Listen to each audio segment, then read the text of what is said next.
Good evening, I'm David Brown and welcome to the Northern Sun Experience. Last weekend it was the NSIC men and this week it's the women who took aim on the green.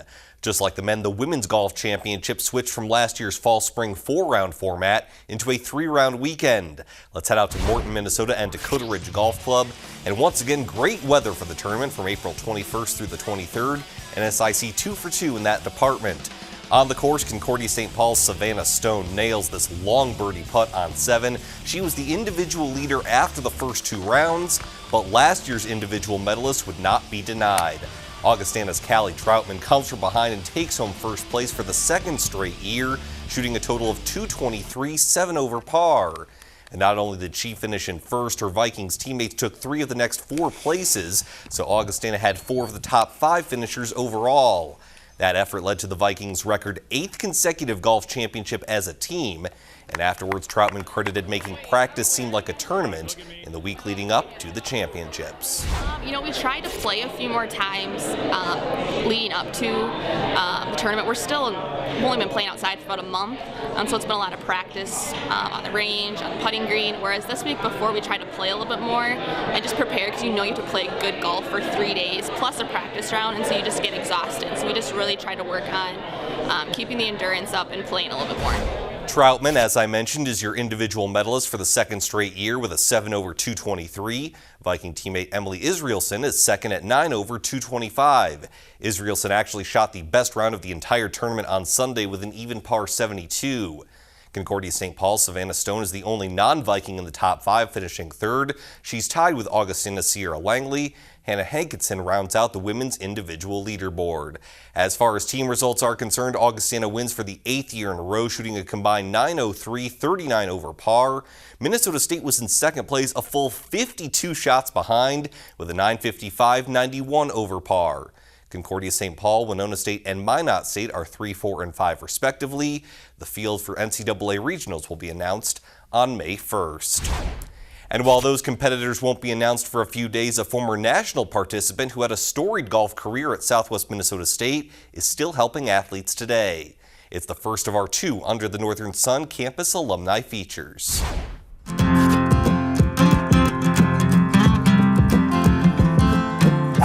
Laura Lumbaum Hulsebus was a 4-year letter winner at Southwest Minnesota State from 2000 to 2004. Hulsebus, a Roseau, Minnesota native, talks about her time spent on campus as a student athlete. The nice thing about Southwest is coming from a small community in high school and entering Marshall, the college felt very welcoming and friendly. You almost feel like part of the family in the athletic department. Everybody knows your name, and if you had a question or a concern, you could go to people within the athletic department. The university was always great because you know where you are on campus, you feel secure. The tunnels, if you don't want to go out in the windy weather, the community involvement at the university was great too. So working as a waitress in town, it was fun to see other people in the community as well as at Southwest events. Marshall has a great country club, and I think we were all lucky to play there, and the members welcome the college students to come play, and I think that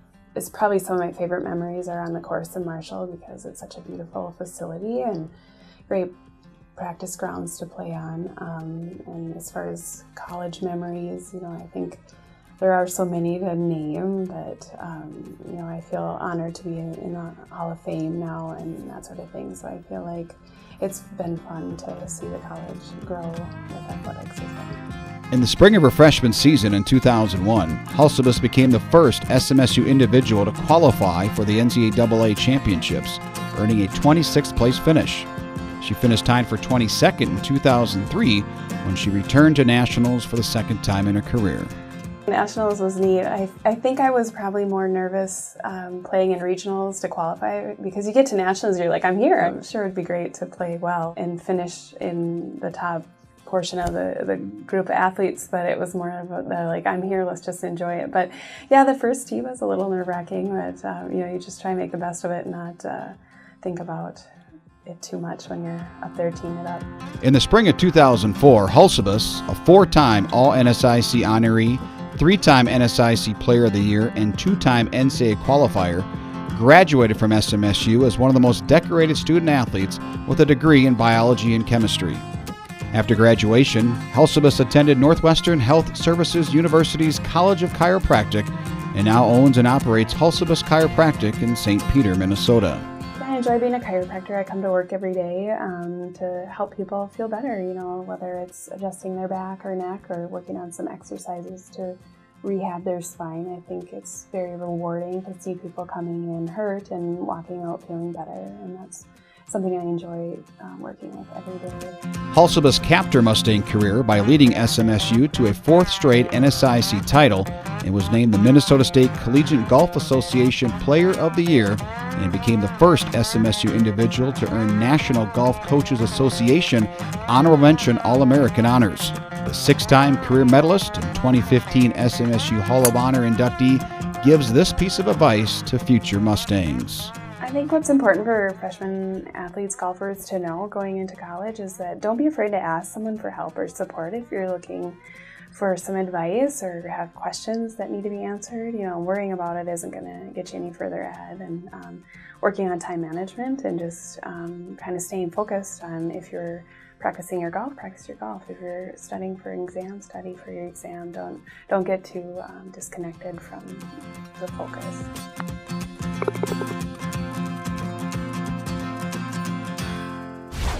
When we come back, Augustana showed what they could do on the course, but how they do on the court. Highlights from the NSIC Women's Tennis Championships next. The Northern Sun Experience on Midco Sports Network is presented by Sanford Orthopedics and Sports Medicine and Dakota Land Honda.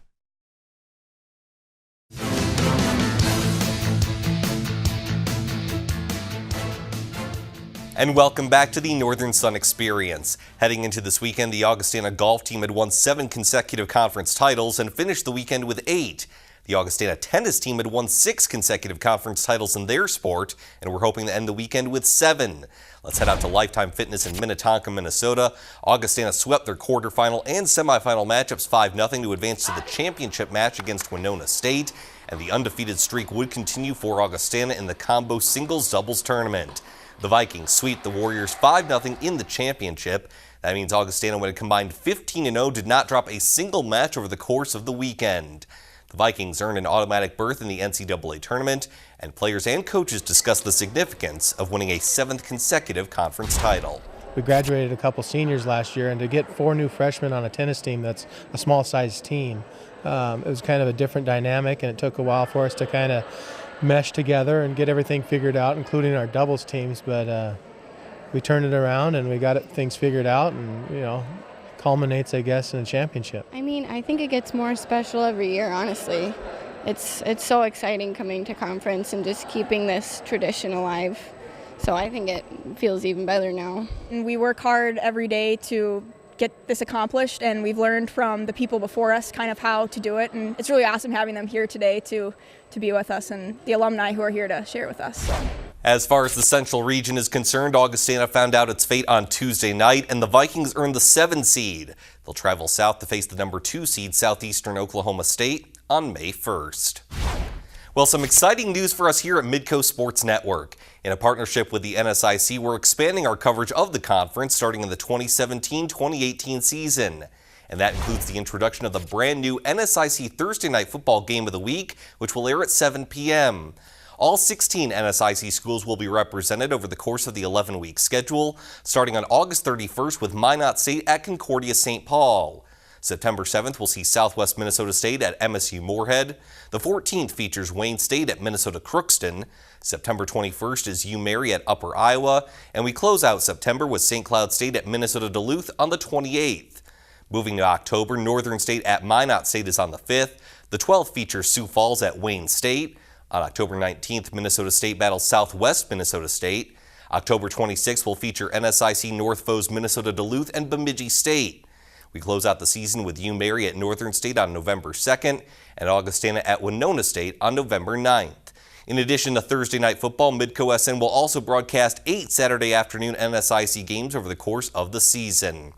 And starting in 2018, our coverage of the NSIC Basketball Championships will expand from the Sanford Pentagon in Sioux Falls. In addition to Semifinal Monday and Championship Tuesday, which Midco has broadcast since 2014, we are now adding quarterfinal Saturday and Sunday to our live game schedule. That's an additional 8 games, bringing our total to 14 basketball games over 4 days.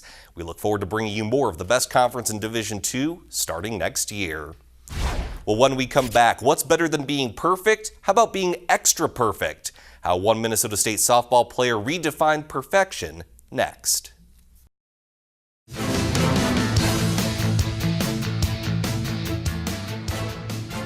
Welcome back to the Northern Sun Experience. We've got 1 week until the conference softball championships, and certain players are coming up clutch down the stretch for their respective teams.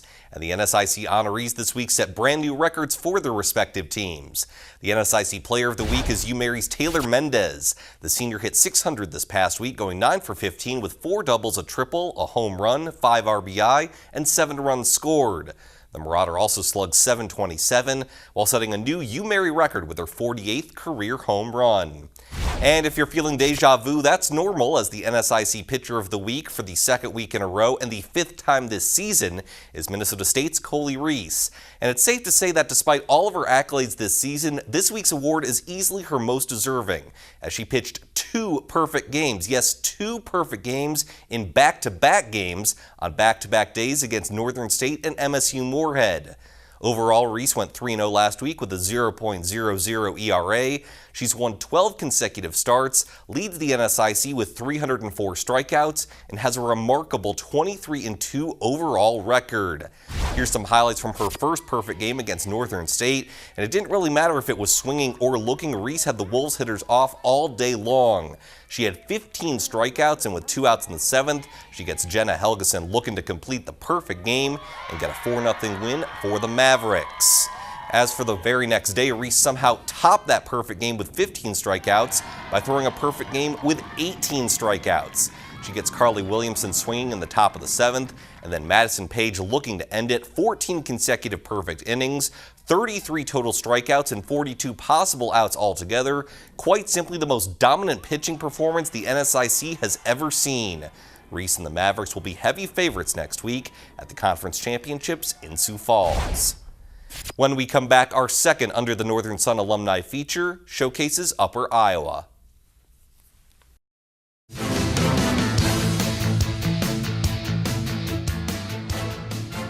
Welcome back to the Northern Sun Experience, where it's time once again to name 2 new members to the NSIC's 25th anniversary team. Congrats to former Concordia St. Paul athlete Jennifer Pazhani.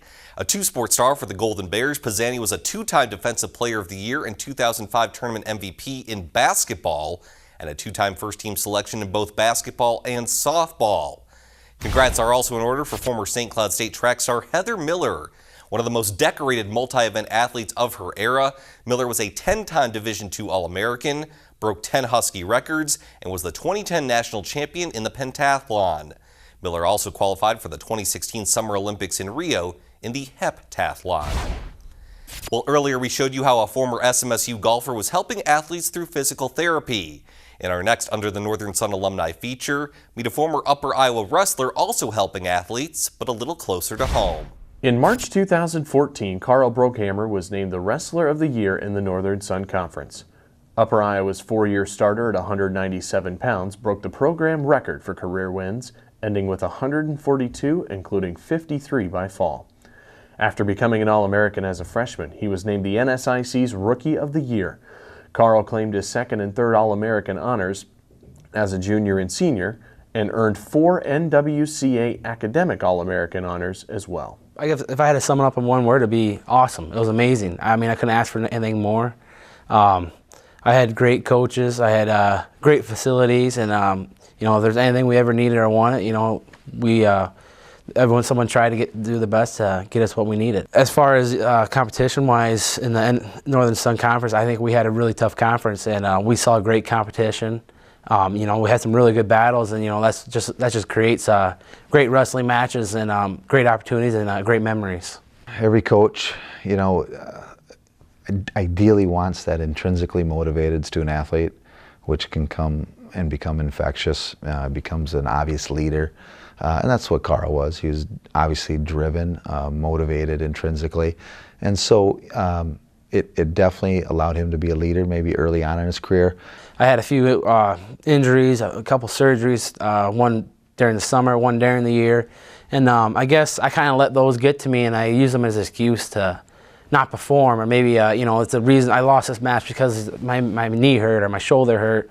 When I finished 5th at regionals, I just kind of realized that, it wasn't an excuse. It was just me being, weak or not mentally strong. And I realized that, and I had a lot of time to think about it over the spring and the summer, and then all through the next year. Like, I'm not going to let that happen again. So anytime I had a little tweak, I tried my best to mentally overcome it, physically overcome it. We're all thinking that he's the most winningest wrestler at Upper Iowa. He was the freshman wrestler of the year in the NSIC, and Amateur Wrestling News had him as the top-ranked 190-pound freshman on the all-rookie team, all divisions.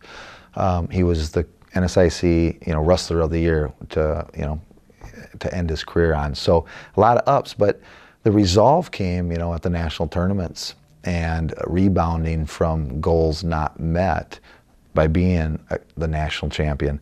And nothing epitomizes that more than after that, sophomore year regional tournament where, he's ranked high in the nation, maybe number 2 at the time, and he's coming off a 3rd place finish as a freshman, and he gets upset. And that was a shocker. And to kids then get an opportunity to go one of two ways. They can start to plateau and say, this is the way it is. I don't control all these events. Or you can say, hey, I'm going to learn from this. I'm going to figure it out. I'm not going to put myself in the same spot again. And Karl really, I think, used that as more fuel for the fire. And his fire burned pretty hot all the time, and that only just erupted into a volcano in those last couple of years. My fondest memory of being a Peacock wrestler, I think back to that match against St. Cloud. It was for the conference title, and Coach Grimm did some bumping up with our 84-pounder to 97. He bumped me up to heavyweight, and that was, I believe it was number 1 97-pounder against number 1 heavyweight in D2. And I was pretty jacked up. I jump out, and the crowd was, everyone was standing. I believe every seat was filled, and not one person was standing, and it was just an amazing feeling. And that's kind of my biggest memories of looking back. I love those home duels. You had the hometown crowd, and they always came out. We always drug a good crowd out, and it really got you fired up for your matches. I think Karl starts, now in year 3 and 4 of coaching to understand that it's more than just finding the intrinsically motivated athlete. You got to work with what you have, and to try to get the most out of them, you might have to start to, attack guys differently, mentally and physically. You just can't go in there and just, beat guys up and think that they're going to have that resolve like he had to catapult him to success. It's a wonderful feeling. Going through as a Peacock wrestler myself, I got so many great memories, lifelong memories I'm going to take with me for the rest of my life. And knowing I'm going to have those memories for the rest of my life, I just want these other guys to have that same feeling, help them create memories, and achieve their goals, whether it's an All-Americanship, academic All-Americanship, or a national title. I really get enjoyment now out of it. Now I can no longer compete myself. I get enjoyment out of helping them achieve their goals and their lifelong memories. And speaking of Upper Iowa, the Peacocks got a facelift. Upper Iowa introduced its new logo last week. You can see it on the right, old one on the left for contrast. So congrats to Upper Iowa for your new plumage. When we come back, baseball highlights from around the NSIC. The Northern Sun Experience on Midco Sports Network is presented by Sanford Orthopedics and Sports Medicine and Dakota Land Honda.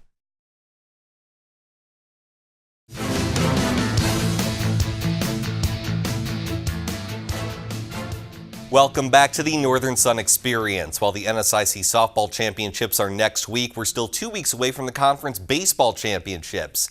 Several teams are still jockeying for position, and key players are stepping up. The NSIC Player of the Week is Augustana's Chris Ashland. The slugger hit .450 last week, going 9 for 20, including 4 home runs in the Vikings series against Concordia St. Paul. Ashland drove in 15 runs while scoring 9 himself. He leads the NSIC in home runs with 14 and leads the league with 43 RBI in conference play. Augustana is currently second in the conference standings. The NSIC Pitcher of the Week is St. Cloud State's Dominic Austing. The sophomore pitched a 9-inning complete game against Minnesota Crookston with 12 strikeouts, a record for a Husky pitcher this season. St. Cloud State is currently third in the conference standings. The team that's on top of the standings is Minnesota State, and they took on Bemidji State this weekend. No score top of the third inning, and the Beavers showing off some defense. Catcher Gunnar Olszewski picks off Tyler Berg at first. Great play to end the frame. Not to be outdone, Mavericks with a little defense in the bottom of the third inning. Tommy McDonald to Luke Waldeck to Dylan Driesel, 4-6-3 double play, and we remain scoreless. Still 0-0 in the fifth when Minnesota State finally breaks through. Waldeck smacks a chopper through the left side of the infield. McDonald scores from second on the RBI single. The runner is thrown out at third after the overthrow, but it's 1-0 Mavericks. Beavers even things up in the sixth. Olszewski goes opposite field to right for a base hit. Ryan Rumpka scores from third and nods things up at 1 apiece. But in the seventh inning, Minnesota State takes the lead for good. Noah Bluth with a sharp hit over the left fielder's head. McDonald scores his second run of the game, 2-1 at that point, and that would be your final score. The Mavericks would go on to sweep the Beavers in 4 straight games and maintain their lead at the top of the NSIC baseball standings. Once again, a thank you to all of our NSIC member schools for their time, video, and contributions to this week's show. Tune in next week right here for yet another Northern Sun Experience.